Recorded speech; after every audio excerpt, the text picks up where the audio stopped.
بسم اللہ الرحمن الرحیم۔ خواب کی تعبیر کے متعلق یوٹیوب اور دیگر سائٹ پر بہت سارا ایسا مواد اور ویڈیوز موجود ہیں جو انتہائی غیر مستند اور ناقابل عمل ہیں۔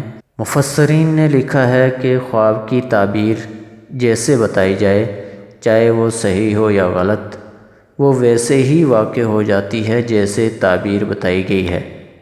جیسا کہ یوسف علیہ السلام کے بارے میں آتا ہے کہ ان کے جیل کے ساتھیوں نے خواب دیکھے اور اس کی تعبیر یوسف علیہ السلام سے پوچھی، جس کو قرآن پاک نے یوں بیان فرمایا ہے: قضی الامر الذی فیہ تستفتیان، یعنی جو میں نے تمہیں خواب کی تعبیر بتائی ہے اسی تعبیر کے مطابق فیصلہ ہو چکا ہے اس بات کا جس کے بارے میں تم مجھ سے پوچھ رہے تھے۔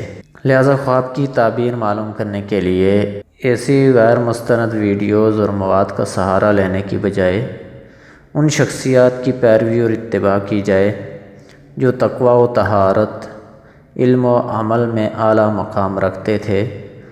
اگر آپ انہی شخصیات کی تعبیرات کی روشنی میں اپنے خواب کی تعبیر جاننا چاہتے ہیں تو دیکھتے رہیے IRC TV چینل۔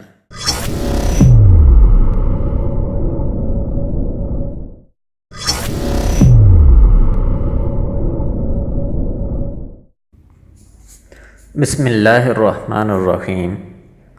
خواب میں السی دیکھنا۔